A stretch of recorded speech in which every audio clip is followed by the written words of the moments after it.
तो हम लोगों ने पढ़ा था मैग्नेटिक फील्ड किसी लूप की वजह से उसके सेंटर पर, जो हमने बायट-सेवर्ट लॉ की हेल्प से निकाली थी, और magnetic field on the axis of current carrying loop. ये दो काम हम कर चुके थे। तो जो हमारा लूप था जिसके अंदर अगर करंट आई फ्लो करता है, अगर इसमें करंट आई फ्लो करता है और अगर इसका रेडियस है a, ठीक है, तो इसकी जो मैग्नेटिक फील्ड हमने निकाली थी वो निकाली थी mu naught I upon 2a। ये फॉर्मूला हमने डिराइव किया था मैग्नेटिक फील्ड का। और अगर इस लूप के अंदर n टर्न्स हैं, n बार इस लूप को लपेटा गया है और एवरेज रेडियस उसका a है, तो हमारा ये फॉर्मूला इनटू n हो जाएगा। ठीक है, दो बातें क्लियर, एक तो सिंगल लूप की वजह से और एक n टर्न्स वाले लूप की वजह से। दूसरी बात, इसकी मैग्नेटिक फील्ड की डायरेक्शन क्या होगी। तो मैग्नेटिक फील्ड की डायरेक्शन मैंने डॉट और क्रॉस के फॉर्म में तो तुम लोगों को बताई थी कि किसी भी पोर्शन के वायर को आप लोग अपने राइट हैंड में होल्ड करो और थंब को करंट की डायरेक्शन में पॉइंट करो। जैसे मान लो इस वाले पॉइंट पे हम बात करते हैं, तो इस वाले को राइट हैंड में होल्ड करेंगे, करंट की डायरेक्शन में अपने थंब को पॉइंट करेंगे, तो फील्ड यहाँ से अंदर जाएगी, यहाँ से बाहर आएगी, यानी यहाँ पर क्रॉस होगा और यहाँ पर डॉट होगा। ये तुम्हें बताया था मैंने।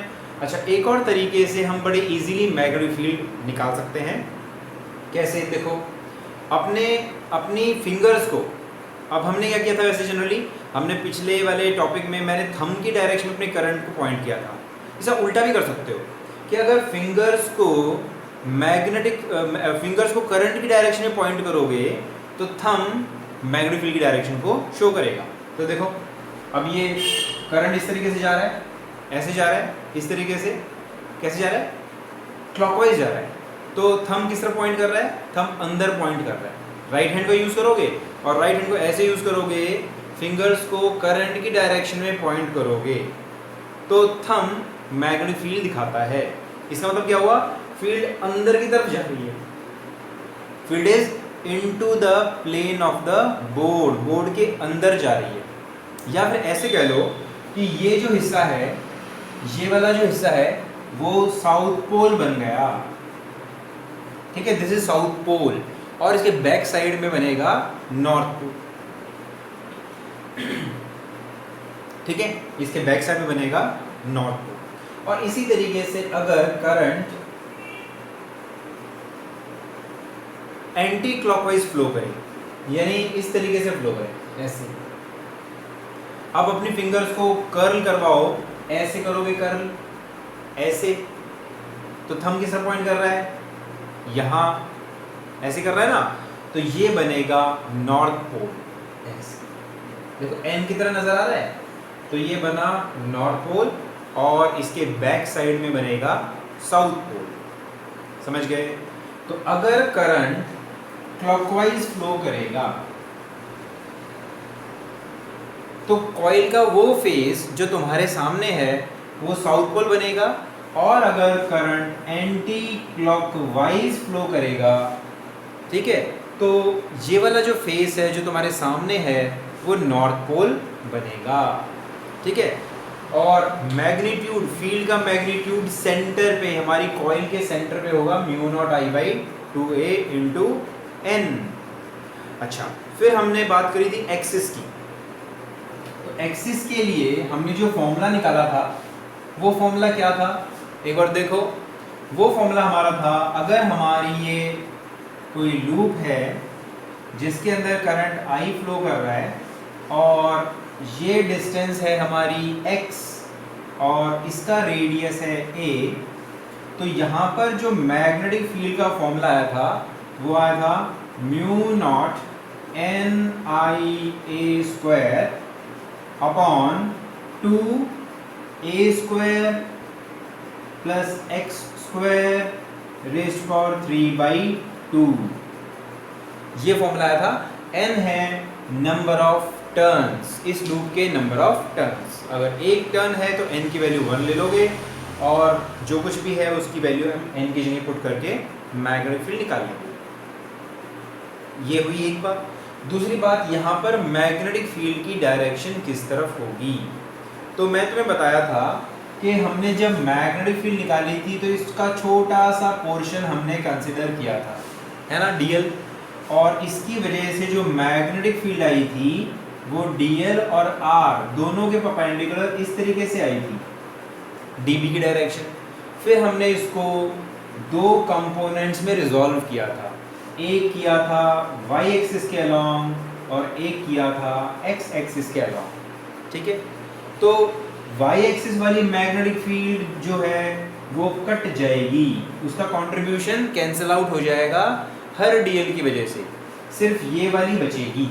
इसका मतलब मैग्नेटिक फील्ड डायरेक्शन किस तरह हुई, ऐसे हुई, समझ गए, इस तरीके से होगी। यानी कि अगर ये एक्स एक्सिस है तो एक्स एक्सिस के अलोंग यानी कि हम लिखेंगे आई, समझ गए, ठीक है। अच्छा, इस तरीके से हम लोग मालूम करेंगे मैग्नेटिक फील्ड। अगर मान लो हमें फटाफट निकालनी हो तो हम किस तरीके से करेंगे, तो उसके लिए देखो, अगर हमारा जो करंट है, लूप, ये हमारा लूप है, इस तरीके से लूप है, आप यहाँ से देखोगे, यहाँ से देखोगे, एक्सिस पे से देखोगे, अगर करंट क्लॉकवाइज नज़र आया तो ये बनेगा साउथ पोल, और फील्ड जो है मैग्नेट के अंदर साउथ से नॉर्थ होती है, यानी अगर ये साउथ पोल बना तो मैग्नेटिक डायरेक्शन इस तरफ होगी। अगर ये आपको यहाँ से खड़े होकर के आप अगर देखते हो, यहाँ से खड़े होकर आप देख रहे हो और करंट आपको क्लॉकवाइज नजर आया तो magnetic field towards the centre of the coil होगी। क्लियर है, ठीक है। अब इसके ऊपर हम छोटे मोटे न्यूमेरिकल्स कर सकते हैं। पहले करेंगे लूप की वजह से, single loop on the centre, magnetic field at the centre of a current carrying loop. देखो, अगर हमें एक सिंगल लूप दिया जाता है जिसका रेडियस है a, तो इसकी और इसमें करंट फ्लो करता है I, तो मैग्नेटिक फील्ड मैंने अभी भी लिखी थी, उसका फॉर्मूला हमने लिखा था mu naught N I upon 2 pi a, ठीक है। ये पूरे सर्कल के लिए था। लेकिन मान लो हमारा इस लूप का छोटा सा पोर्शन दिया है, छोटा सा टुकड़ा दिया है, और ये है उसका सेंटर, ठीक है। इसमें करंट फ्लो करता है, मान लो इस तरीके से फ्लो कर रहा है, ऐसे ऐसे, इस तरीके से करंट फ्लो करता है, ऐसे, यानी करंट ऐसे आया, ऐसे करके ऐसे चला गया, और ये जो स्ट्रेट वायर है ना, ये स्ट्रेट वायर हमारे रेडियस के अलोंग है, ये स्ट्रेट वायर भी हमारे रेडियस के अलोंग है। इसका मतलब, और ये वाला जो एंगल है ये है थीटा, और इसका रेडियस है a। इसकी मैग्नेटिक फील्ड हम कैसे निकालेंगे? हमें फॉर्मूला ये दिया है पूरे लूप के लिए, कंप्लीट लूप के लिए ये फॉर्मूला। कंप्लीट लूप मतलब कह सकते हो 2 पाई या 360 डिग्री, है कि नहीं। तो हम कहेंगे यहाँ पर इसको सॉल्व करने के लिए for 360 degree for a complete loop हमारा जो फॉर्मूला है वो है b is equal to mu naught N I upon 2 pi a, है ना, कंप्लीट लूप के लिए। और 1 डिग्री के लिए फॉर 1 डिग्री ये बन जाएगा mu naught N I upon 2 pi a into 1/360, है ना। और थीटा के लिए into theta, for theta is equal to 0, sorry theta is equal to theta, for theta degree b बन जाएगा mu naught N I upon 2 pi a into theta by 360 degree, है कि नहीं। अगर हमारा थीटा 360 डिग्री हो, कंप्लीट हो, तो देखो ये वही फॉर्मूला आ जाता है, mu naught N I by 2 pi a वाला फॉर्मूला आ जाता है। और अगर थीटा हाफ हो, मतलब ऐसे इस तरीके से हो, ये वाला एंगल 180 डिग्री का हो, तो क्या बन जाएगा, देखो अगर ये एंगल हमारा 180 डिग्री का बना है तो यहाँ पर 180/360 यानी 1/2 बन जाएगा, यानी मैग्नेटिक फील्ड हाफ हो जाएगी।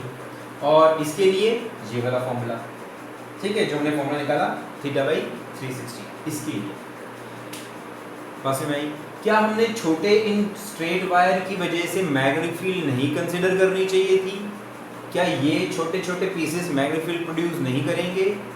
करेंगे, लेकिन देखो ये जो पॉइंट है ना हमारा, ये वायर के अलोंग है, ठीक है, और हमने बायट-सैवर्ट लॉ को अगर लगाते हैं और थीटा अगर 0 डिग्री का होता है, यानी point lies on the wire itself, अगर पॉइंट जो है हमारे वायर के ऊपर ही हो या वायर की किसी डायरेक्शन में ही हो, जैसे मान लो ये वायर है, ठीक है, और वायर यहाँ से चल के ऐसे मुड़ गया और हमें यहाँ पर मैग्नेटिक फील्ड निकालनी है, तो ये वाला पॉइंट अगर यहाँ छोटा सा डीएल लेंगे तो ये वाला पॉइंट डीएल और इसके बीच में एंगल 0 डिग्री का होगा, है ना, इस छोटे से टुकड़े और इस पॉइंट के बीच में एंगल 0 डिग्री का होगा, तो इसका कोई कंट्रीब्यूशन इस पॉइंट पे नहीं होगा। इसका मतलब इस स्ट्रेट वायर का यहाँ पर कोई कंट्रीब्यूशन नहीं होगा और इस वाले स्ट्रेट वायर का भी यहाँ पर कोई कंट्रीब्यूशन नहीं होगा, है कि नहीं। और यहाँ पर भी देख सकते हो ये जो स्ट्रेट वायर है, ये वाला पोर्शन स्ट्रेट वायर, ये भी हमारे इस पॉइंट के अलोंग ही है, बल्कि ये जो पॉइंट है ना ये हमारे स्ट्रेट वायर के अलोंग लाई करता है, इसी तरीके से ये भी अलोंग लाई करता है, तो इनका कोई कंट्रीब्यूशन नहीं होगा, सिर्फ इसका होगा। बात समझ में आई? तो किसी भी लूप का कुछ भी छोटा सा पोर्शन दे दिया जाए तो क्या हम उसकी मैग्नेटिक फील्ड निकाल सकते हैं? हाँ, निकाल सकते हैं। इसमें एक और इस क्वेश्चन को और दूसरे तरीके से भी कई बार आ जाता है, उसको भी देखते हैं कैसे आ सकता है।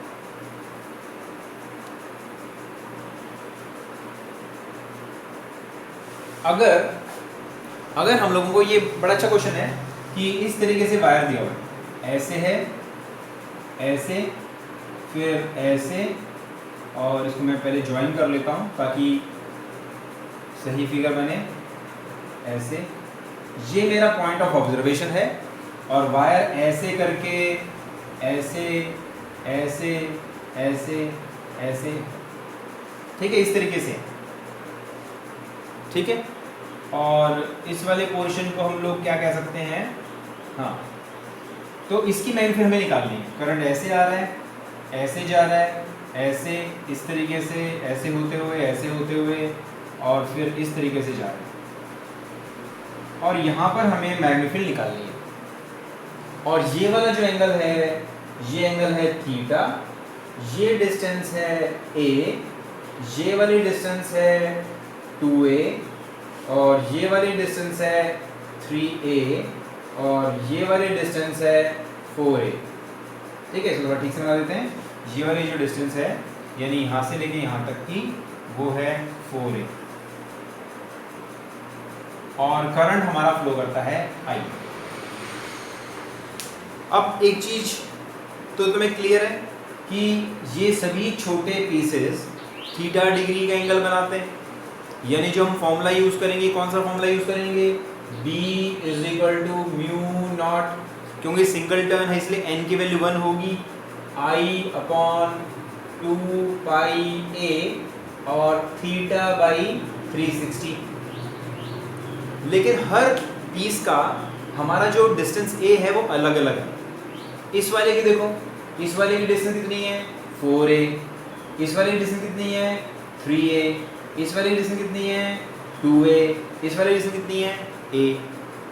स्ट्रेट वायर का कोई कंट्रीब्यूशन नहीं होगा, जैसे मैंने अभी बताया, इस स्ट्रेट वायर का और इस स्ट्रेट वायर का कोई कंट्रीब्यूशन नहीं होता, क्योंकि ये उसी पॉइंट के अलोंग, या ये पॉइंट उनके अलोंग लाई करता है, इसीलिए इनका कोई योगदान नहीं होगा, सिर्फ इसका, इसका, इसका और इसका होगा।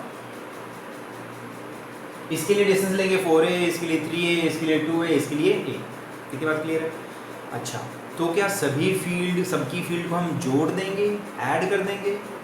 ये सोचने वाली बात है। ये ध्यान से करना है कि क्या हम सबकी फील्ड को यहाँ पर ऐड कर देंगे? नहीं। क्यों? क्योंकि देखो, इसकी फील्ड की डायरेक्शन अलग होगी, इसकी फील्ड की डायरेक्शन अलग होगी, इसकी अलग होगी, इसकी अलग होगी। तो इसकी डायरेक्शन किस तरफ है? राइट हैंड में होल्ड करो, वायर को राइट हैंड में होल्ड करो, थंब को करंट डायरेक्शन में पॉइंट करो, तो फिंगर्स इस वाले हिस्से पर अंदर जा रही है, यानी ये वाली जो फील्ड है वो इसकी वजह से कैसी होगी? Cross cross. तो नाम दे देते हैं इनका, जैसे A, B, C, D, E, F, G, ऐसे नाम दे देते हैं। तो पहले हम निकालते हैं मैग्नेटिक फील्ड ए बी की वजह से, ठीक है। अंदर वालों को हम लोग माइनस कह देते हैं और बाहर वालों को मान लो प्लस कह देंगे। तो ए बी की फील्ड क्या होगी, mu naught I by 2 pi, distance होगी 4a और थीटा बाई 360 और डायरेक्शन है अंदर की तरफ, तो इसको हम कह देते हैं माइनस। अच्छा, इस वाले पोर्शन का कोई कंट्रीब्यूशन नहीं होगा, इस वाले को देखते हैं, इसको सी कह देते हैं, सी, इसको डी कह देते हैं, इसको ई, इसको एफ, जी और इसको एच। तो बी सी का कोई कंट्रीब्यूशन नहीं होगा। अब सी डी का देखो, सी डी की डिस्टेंस कितनी है, 3a, तो B C D is equal to mu naught I upon 2 pi, distance कितनी है 3a, angle theta by 360, direction देखो, राइट हैंड में होल्ड करो वायर को, तो फील्ड बाहरी तरफ आ रही है, यानी कि इसको हम लिखेंगे प्लस में। इसी तरीके से ये सी डी का हो गया। डी ई का देखो, डी की मैग्नीट्यूड आएगी, कंट्रीब्यूट करेगी नहीं। फिर ई एफ का देखो, सो बी ई एफ, इसकी डायरेक्शन भी अंदर की तरफ होगी, माइनस में, minus mu naught I by 2 pi, distance कितनी होगी, डिस्टेंस होगी 2a, थीटा बाई 360 और लास्ट में इसका कोई कंट्रीब्यूशन नहीं है। जी एच का देखो, बी जी एच और डायरेक्शन बाहर की तरफ होगी, इसलिए plus mu naught I by 2 pi, distance होगी a into theta by 360 degree. और टोटल जो फील्ड आएगी वो इन सबको हम ऐड करके निकाल लेंगे, ठीक है। जो टोटल फील्ड आएगी वो हम इनको ऐड करके निकाल लेंगे। बात समझ में आई, क्लियर है, इजी क्वेश्चन, बड़ा अच्छा है। एक बार स्क्रीनशॉट ले लो इसलिए फटाफट।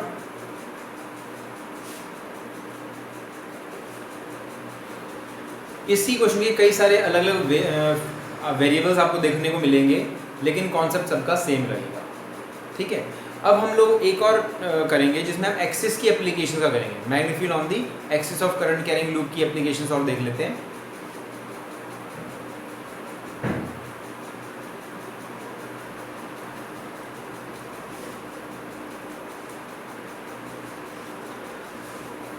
हमने एक्सिस पे तो फॉर्मूला निकाल चुके हैं ऐसे, ये हमारी कोई कॉइल है, लूप है और ये उसकी एक्सिस है, ठीक है।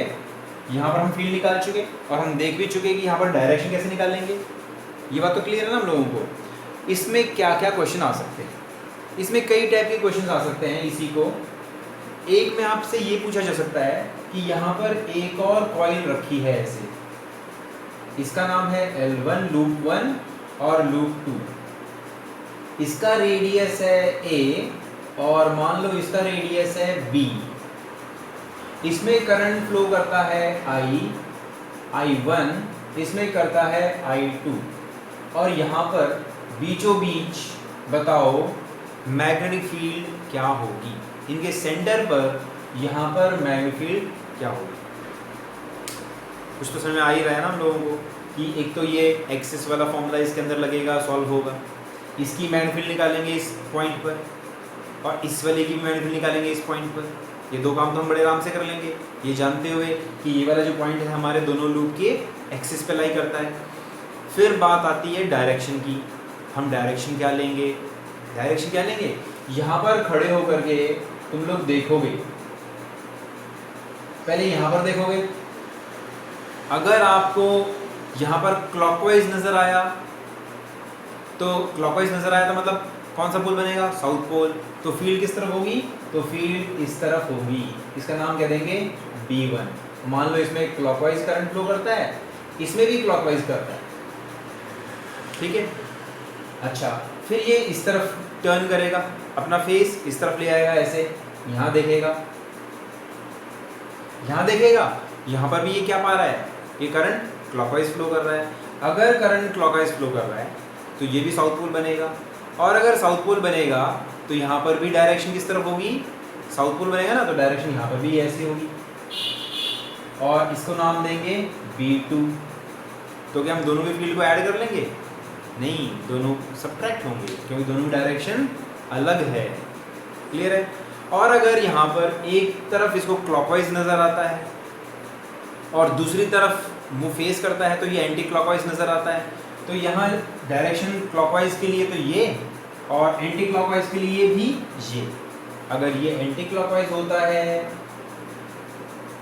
तो दोनों डायरेक्शन सेम डायरेक्शन में आएंगे ऐसे, और ऐड हो जाएगी फील्ड। ठीक है? इस क्वेश्चन को और कैसे पूछ सकते हैं? इस क्वेश्चन को ऐसे भी पूछ सकते हैं, मान लो एक में करंट दे दिया और दूसरे में आपसे पूछ लिया कि बताओ कितना करंट होना चाहिए कि इस पॉइंट पर जो बीचों बीच नहीं है, ठीक है, इसमें कितना करंट होता कि ये पॉइंट जो सेंटर में नहीं है, इन दोनों के सेंटर में नहीं है, ताकि फील्ड ज़ीरो हो। ऐसा क्वेश्चन भी मैंने असाइनमेंट में डाला हुआ है, आप उसको ज़रूर सॉल्व करना। समझ गए? और कॉन्सेप्ट वही लगेगा। तो दो कॉइल के सेंटर में हुआ, यहाँ पर भी पूछ सकते हैं, इस पॉइंट पे पूछा जा सकता है, इस पॉइंट पे भी पूछा जा सकता है।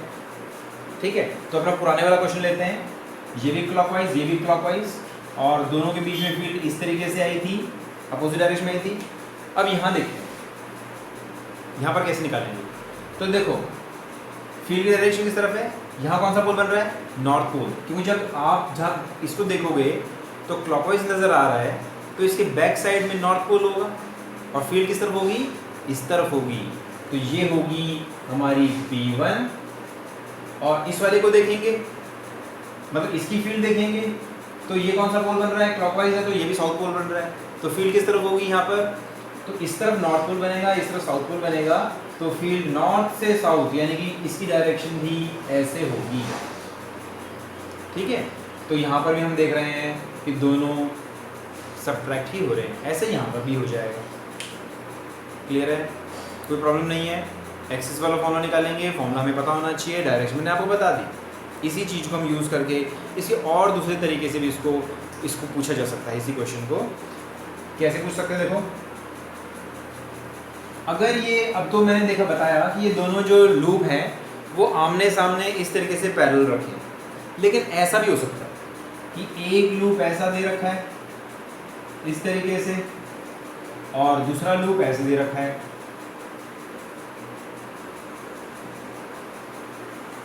ऐसा दिया हुआ है, दो लूप है, और दोनों के बीचों बीच फील्ड निकालनी है, दोनों के सेंटर में हमें फील्ड निकालनी है। इसमें करंट है I1, इसमें करंट है I2, ठीक है, और इसका रेडियस है A, इसका रेडियस है मान लो B, और इस पॉइंट पर हम देखते हैं, इस पॉइंट पे खड़े होकर देखते हैं, तो मान लो इसमें क्लॉकवाइज फ्लो कर रहा है करंट, इसमें एंटी क्लॉकवाइज फ्लो कर रहा है। ये पता होना चाहिए, डायरेक्शन ऑफ करंट हमें पता होनी चाहिए, क्लॉकवाइज है एंटी क्लॉकवाइज है। तो पहले इस वाले को देखते हैं। अब इसमें फॉर्मूला कौन सा लगाएंगे, इसमें तो दोनों लूप के सेंटर वाला फॉर्मूला लगेगा, है ना, magnetic field at the centre of current carrying loop वाला फॉर्मूला लगेगा, म्यू नॉट I/2A, ये वाला फॉर्मूला लगेगा।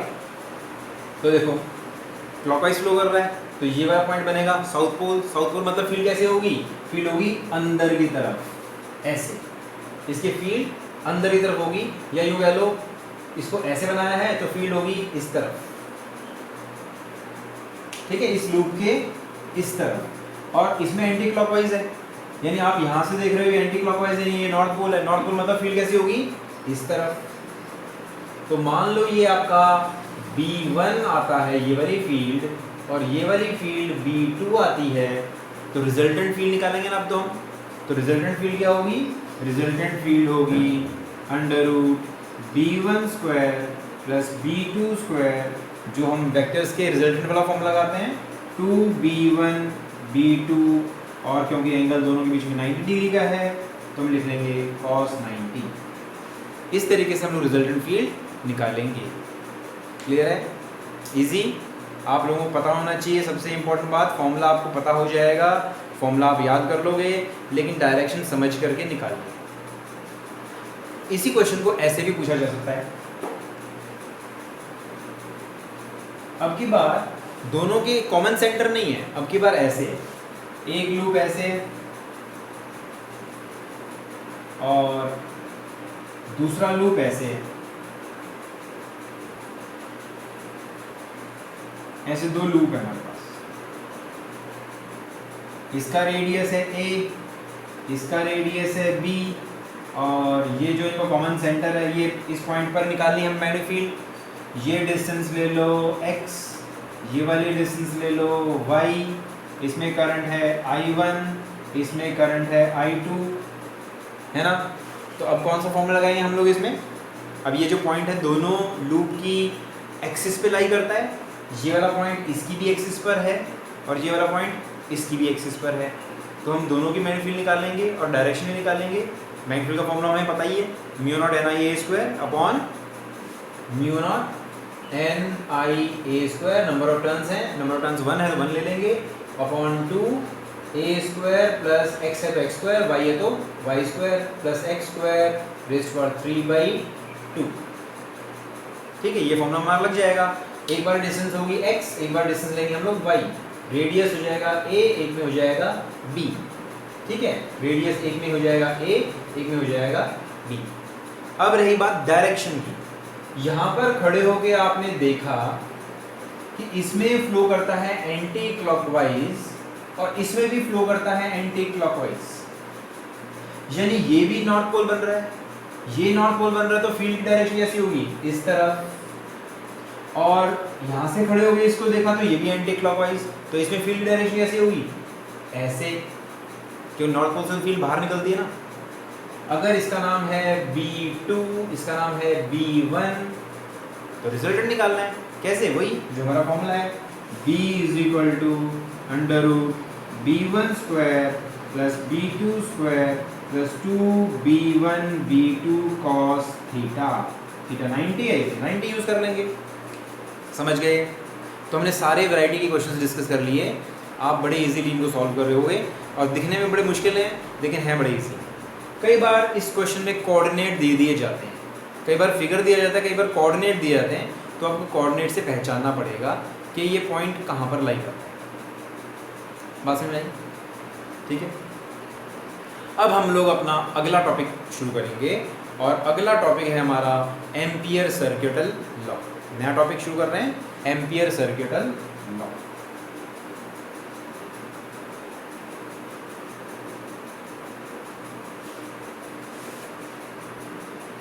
Ampere circuital law.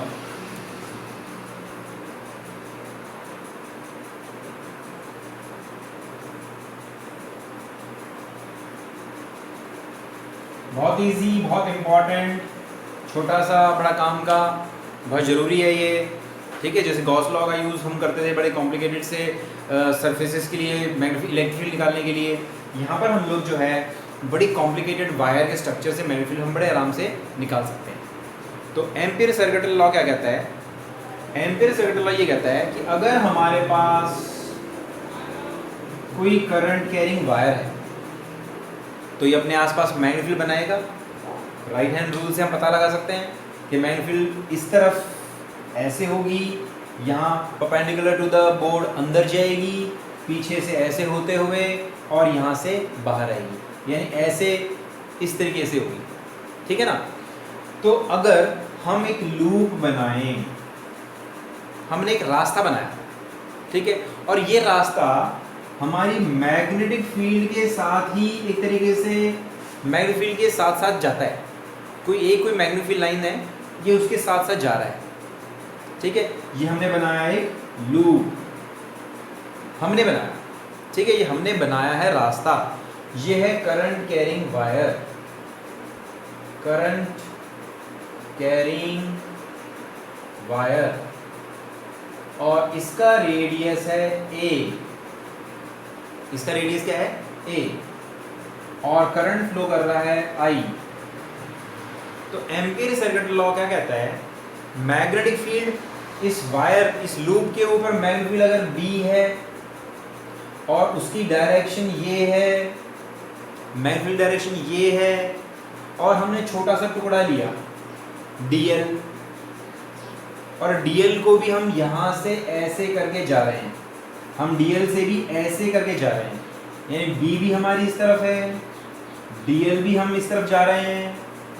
ठीक है, तो क्या कहता है एम्पियर सर्किटल लॉ कि B डॉट dl ऐसे छोटे छोटे टुकड़ों का, डीएल टुकड़ों का मैग्नेटिक फील्ड के साथ प्रोडक्ट निकालो और उनको इंटीग्रेट कर लो, यानी B dot D L B dot D L B dot D L ऐसे करते जाओ यहाँ से यहाँ तक, यहाँ से यहाँ तक, वापस यहीं पहुँच जाओ।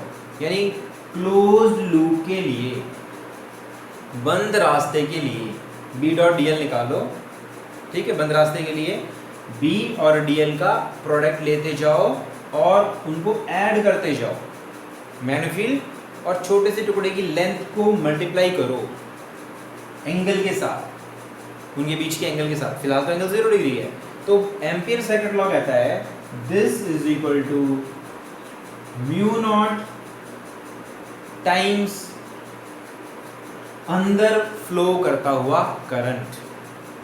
ये कहता है हमारा एम्पियर सर्किट लॉ। इसे कहते हैं line integral of magnetic field. दिखने में बड़ा मुश्किल सा लग रहा है, लेकिन मीनिंग तुम्हें समझा दी मैंने। Line integral of magnetic field, तो ये है, this is line integral of magnetic field. यह है line integral of magnetic field. तो line integral of magnetic field किसी बंद रास्ते के along, about a closed path, about a closed path, ठीक है, किसी इक्वल है, दैट इज इक्वल टू या proportional to current flowing in that path. उस रास्ते के अंदर फ्लो करते हुए करंट के प्रोपोर्शनल है, ठीक है। Closed path is proportional to current flowing in that closed path, ठीक है। Line integral of magnetic field about a closed path is equal to mu naught times, ठीक है, mu naught times the current flowing in closed path. समझे? Mu naught times the current flowing in the closed path, in closed path. समझ गए? इसे कहते हैं, तो ampere circuit law यही कहता है कि किसी भी वायर, कोई भी करंट, कुछ भी हो सकता है, कैसा भी वायर हो सकता है, उसमें करंट फ्लो कर रहा है, उसके चारों तरफ एक रास्ता बनाओ, ठीक है, उसके चारों तरफ एक रास्ता बना दो, तो उस रास्ते के ऊपर कुछ ना कुछ मैग्नेटिक फील्ड होगी। उस मैग्नेटिक फील्ड और उस रास्ते के छोटे छोटे टुकड़ों का dot product B dot D L B dot D L B dot D L ऐसे करते चले जाओ पूरे रास्ते के लिए, और ऐड कर दो। किसके इक्वल होगा वो? Mu naught times the current flowing in the closed path. उस बंद रास्ते के अंदर बहते हुए करंट के प्रोपोर्शनल होगा। यह है हमारा एम्पियर सर्किटल लॉ। क्लियर है? बात में आई? ठीक है, तो इसका प्रूफ हम लोग जो है कल देखेंगे। आज हम लोग इतना ही करते हैं। एक बार इसको नोट कर लो, समझ लो। एक बार कल फिर से मैं इसको एक्सप्लेन करूंगा और इसका हम लोग प्रूफ भी देखेंगे। ओके।